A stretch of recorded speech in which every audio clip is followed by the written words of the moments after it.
Saawa yonna w'olaba Barbie Kyagulanyi twogera ku mukyala wa Bobi Wine ng'ali lubuto teweewuunya anti bannayuganda mumulemeddeko nti yandibadde ate afuna olubuto azaale omwana Omumerika. Kaakati waliwo yagenze mu comment section n'alyoka amugamba nti tuzaalireyo omwana Omumerika. Kaakati munnange Barbie Kyagulanyi najja n'alyoka agamba nga ndaba likes nnyingi nnyo ku comment eno mukakasa mumwagala okitegeera anti buli omu obwedda ajja likinga comment ekitegeeza nti bannayuganda ensonga eno babadde bagikonyeemu. Kaakati Barbie Kyagulanyi n'ababuuza nti ddala kituufu omwana mumwagala. Kaakati we tubawa amawulire ne tubagamba nti no Barbie Kyagulanyi ali lubuto temwewuunya. Mwe mwagala okuba nti naate mumuzzaayo okuba nti naate addamu okuzaala omwana omulala. Subscribinga likinga lekawo bakabwawo mu comment section. Bannange leero babadde bali mu kuba nti naate basabira Janet Kataha Museveni naye bambi ajati namyala akaabye n'amaziga gamuyiseemu nga woli mu kuba nti naate olaba awo ekirabika munnange Janet Kataha Museveni embeera gye yalimu erabika yali mbi nnyo. Mukama yazzizza bibye oba Mukama yazza bibye naye leero babadde mu kumusabira era nga munnange okusaba kuno ne Pastor Rosias Ujingo Ssekawere waffe omu bw'ati naye akubaddemu katubeerenga. In the mighty name of Jesus, fight all those who fight the first family. Fight all those who fight Musei. Fight all those who fight Mama. Fight all those who fight Mhozi Kainerugaba. Fight all those who fight the daughters, those siblings of General Mhozi Kainerugaba.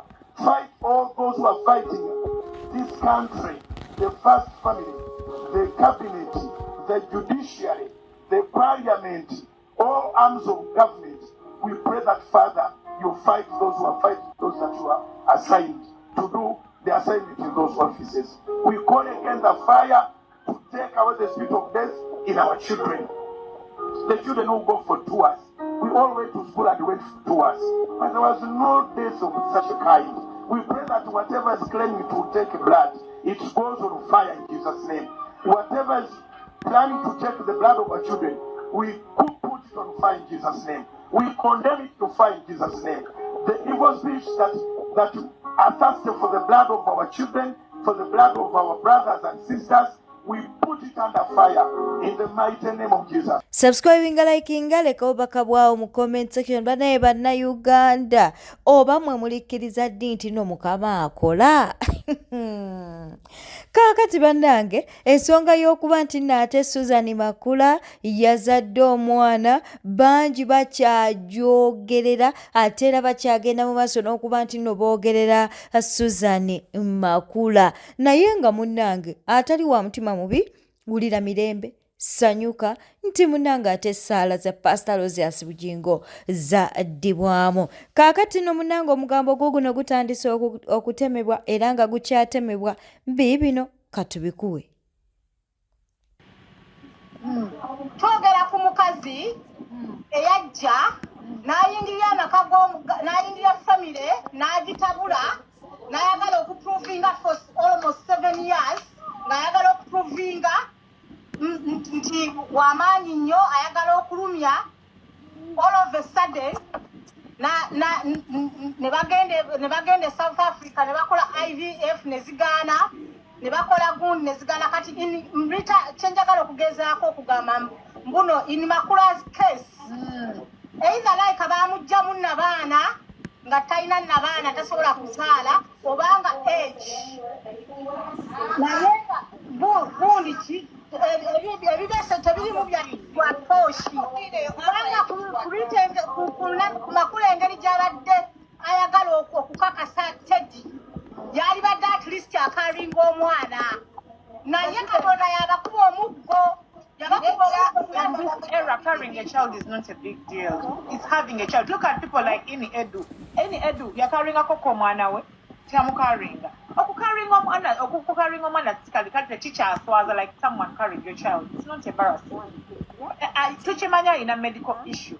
naye lwakuba tetulina proof yet. We don't have proof. It's just medical issue. Uncle Pini yabagamba. tetulina proof that she Uncle Pini has a child. Yes. Uncle Pini yagamba yamuloga. Banna lwaki tubuzabuze? Uncle Pini yatugamba tajja kwetikka mwana ne wali bitambulesi n'agimalayo.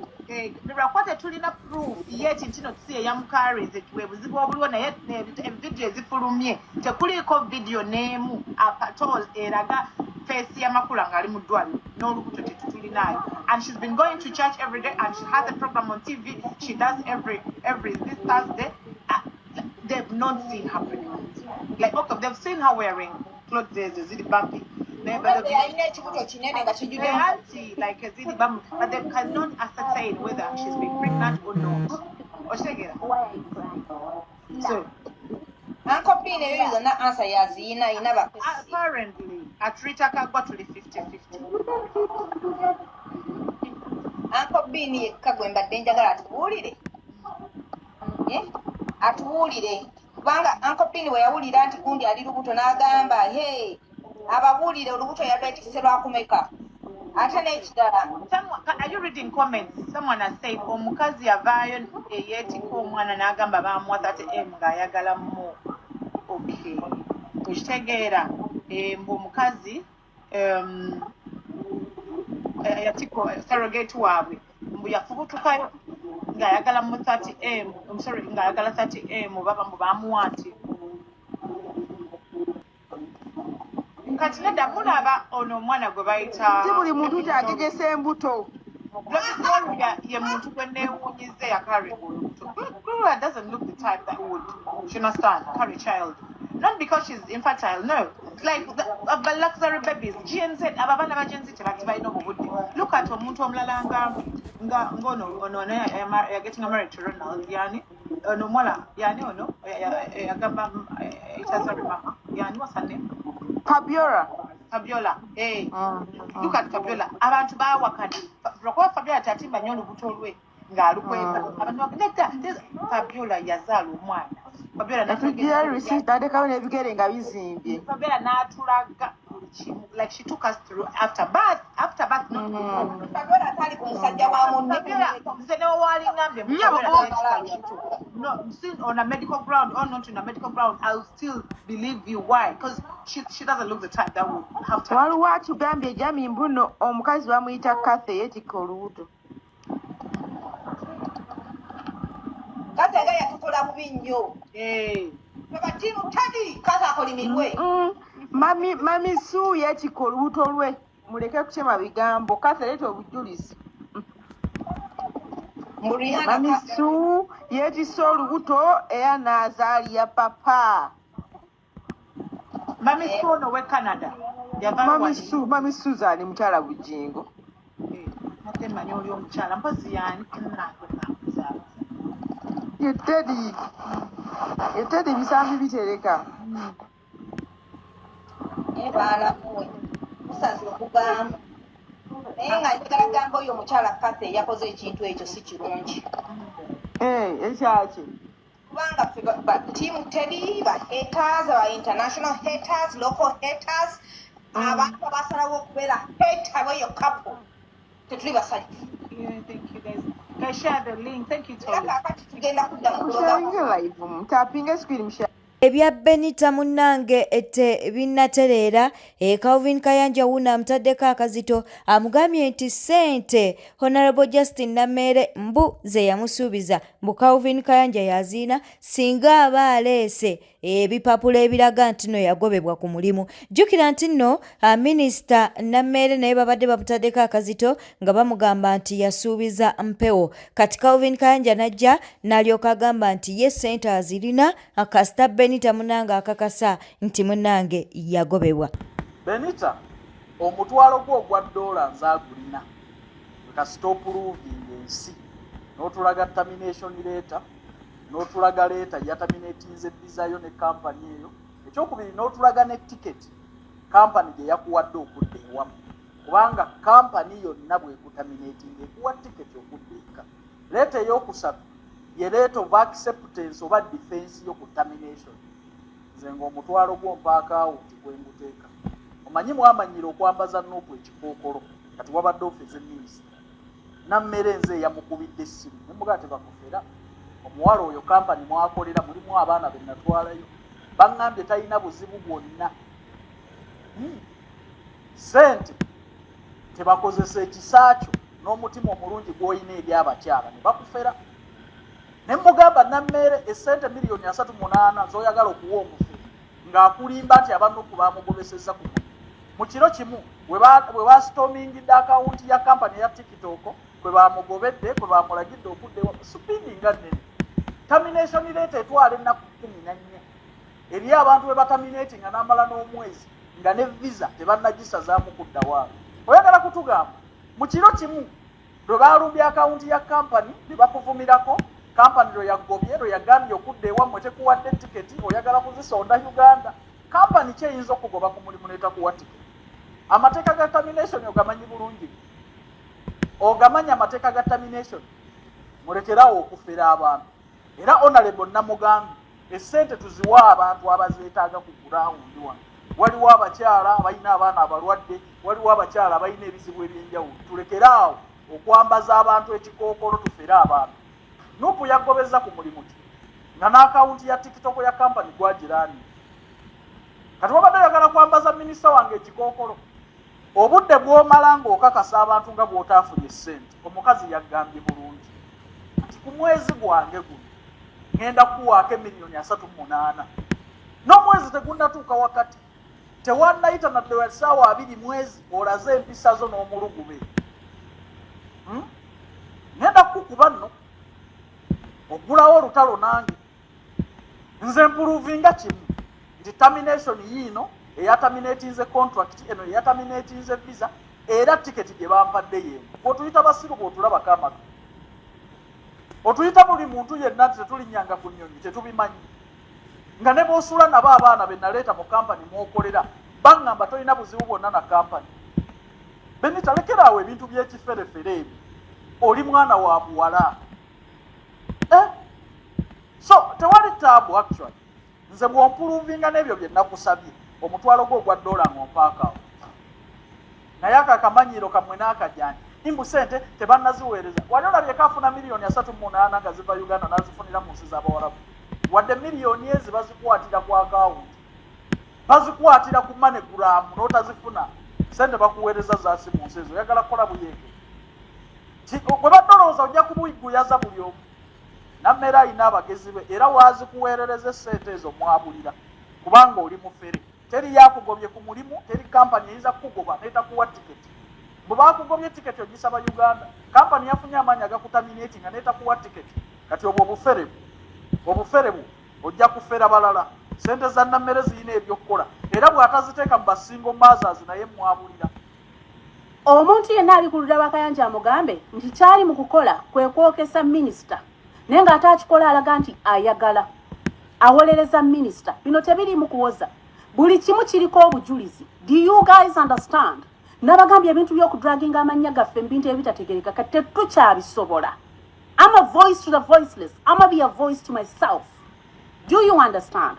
Ogamba abantu nti nammere tannaba kusindika ssente ezo nga yakedde n'aziteekayo era ziizo omwana aziyina mu ngalo owoza mbu simanyi ggwe gwe bawa oda okuteekayo essente ezo nkuwa amawuli agagamba nti ku luno oda yakuyiseeko n'agyekolerako agomanya ga nammere ezo ssente ye yazitaddeyo miliyoni 5 nkimanyi nti muba mwagala nnyo okwogera okuwoza okulaga abantu nti mubaagala naye ku ssaawa eno tekyetaagisa kuba buli ekimu ekiri ebweru eyo kiriko obujulizi okay kiriko obujulizi muli ku linnya lyange muliteeka mu bintu ebyekisiru nze simanyi njagala kugyayo ssente musimanyi nkwateko Benita muwe nze siina ssente ya Benita gye naakutteko ate ne Benita namugamba eriwo akuwa omutwalo ennamba ngiwaayo ennamba yo ne bakuteerako oba n'oyogera ennamba woozaagala ne bakuteerako sofa abantu abaakawa Benita bantu be nayisenga nze omuntu on a personal level. Do you understand?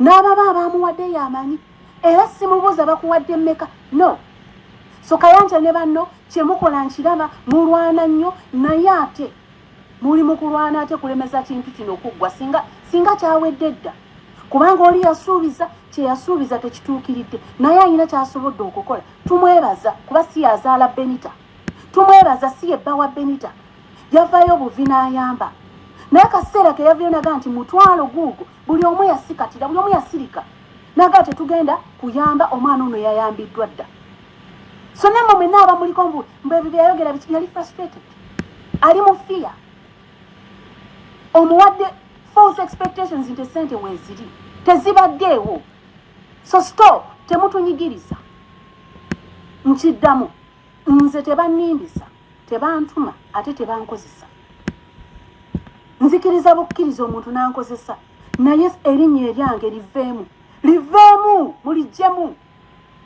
mulijjemu please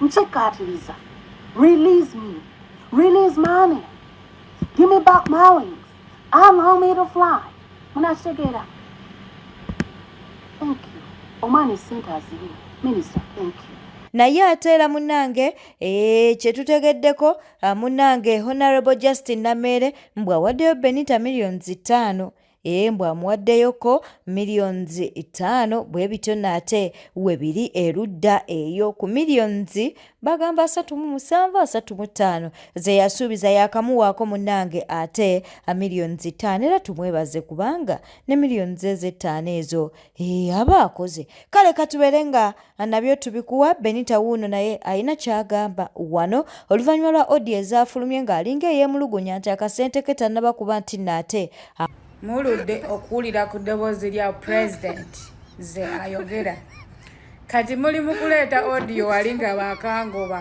nga ndi mu depression mumuleete Honorable Namere aleme kunnyamba Abanayuganda bano esente meka nezibeereza ebikya sente meka ezibeereza ebikya bannange muli muleeta ziri kituufu zange kati mugenda kukola ki Honorable Namere nsaba kunsonyiwa audio zibaleeta nkadde wali nga bakangobawo ng'akyalinamu akatengo naye kati sina gyetya mbangobye kati audio muzireeta mbu baleme kunnyamba oba tebanyambye nakyo kiwe ekiri well and good nze okungoba ku mesa agambyeko ti noonya buyambe binde naye nga Honorable Namere ye agenda sigala nga nyamba simanyi oba kigenda bayisa bulungi olamwereza ebikya kuoba obusente Abanayuganda teriyo minisita asobola kuwa bukadde 3 Benita genda mpola bayina batikitooka wano gwe bayita Benita ng'asitudde omuliro mbu minisita Namere yamusuubiza omutwalo gwa $, naye kusinziira ku ndaba ye tajja kugumuwa ng'oggyeko Museveni kuba ye yekka asobola okukwata obukadde 37 n'abuwa omuntu tewaliiwo wano muntu mulala mu byabufuzi bya Uganda asobola kuwa bukadde 37 ne bwe buba bubadde bubulako wona okufa aga Katonda mu ggulu teri asobola zikuwa kuba ate ne babeera bazikuwadde ne ziyitamu ye tasobola zituusa nga zikyawera yenna gwe gw'olowoolezaamu kino ky'omuntu ogulinga bokisi y'ennyaanya ekitafeeri kyokeza omwanda we kyagenze kyasamya nono namawunyo namawobe talina kyali akuwa eki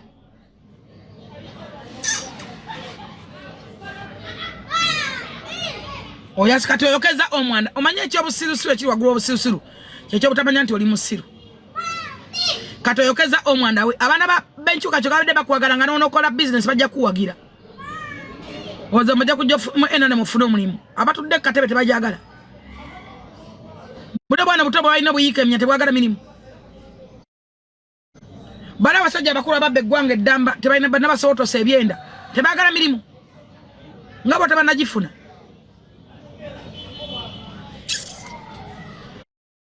buuza bakerivini kanje ekyabatwa tulinze nno abo babanje tulinze z'ababuloga olutalo lujja lwengedde luli awo lubulako just nku lubulako nku mu lulinde muntu anyiiga toleza tugenda kukola abantu ebibi basigale nga baseka dena natuuka ne mwetondera. Nakusonyola. Omuntu ng'okyamwetaaga okyasobola okumwetondera. Kaso kenkenyeze kubanga mama. Nze mu bulamu obwange neetaaga Diana. Kulina oba oyagala oba toyagala njagala Diana n'obulamu bwange bwonna. Diana bwe bagenda kuze ne Diana. Ngenda kulondako it's fine.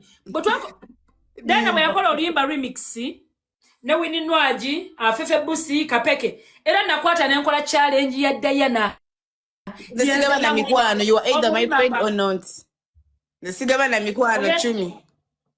Kati otesearch. Kati ogenda kulonda kuba kati nze I'm a jealous friend. You cannot have me. You cannot mix me with other people. My dear jealous friend. My dear. Kati prima kati chumi oli gwamanya avuddewo kati ono omuntu azze kati sazi no omuntu aliwo mulala muloge kati yaliwo nze ndaba njogana muloge chumi omuntu yavuddewo nze kino kanchi kugambe prima ffe tuli bantu ndi mukazi omunaku asemberayo ddala weetegako ebyennaku banaye olwo abatalinawe basula chumi mulekera namukuba katonda obuzi nabadde ndaba mama Fina yakoze omukolo gwabadde gwamanya abantu balidde emmere ennaku 3 yasaze nti 100 ne basiba emmere ne balemerawo obadde naye mama Fina watukoowa mama Fina mu bantu tewandinkooye mukazi gwe mu bantu bonna n'oyita ekyalo kiramba n'otampita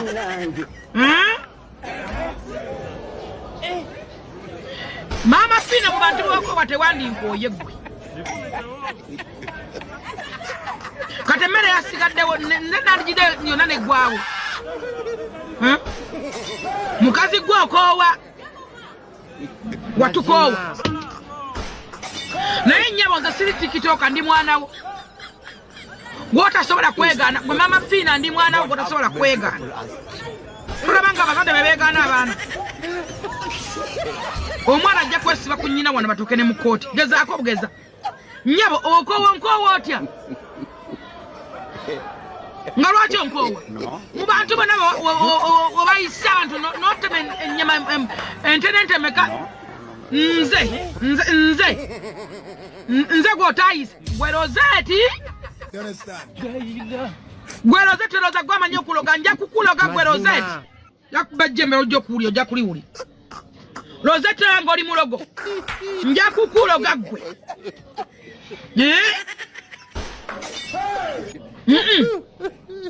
abantu ne balya emmere ennaku 3 ne banywa omwange ne gwe balemerawo ne basiba ennyama embisi ne basiba enfumba era nelemerawo nze nandiridde ne biggwawo mu bantu bewakoowa siriimu mama Fina siri mu bantu bewakoowa gwe none kyonnoonyaako tolabanga abazadde bebeegaana abaana gwe bajja tulako mu kooti ng'omwana yeesiba ku nnyina tunula olabe gwe onkoowa otya nagambako nzaala onkoowa ngaana nakugambako nti nzaala maama kiki kyo sebo SB4 y'omututto omusaliddeko n'ebibye ebibanja bimulaze ebyange nga tobindaga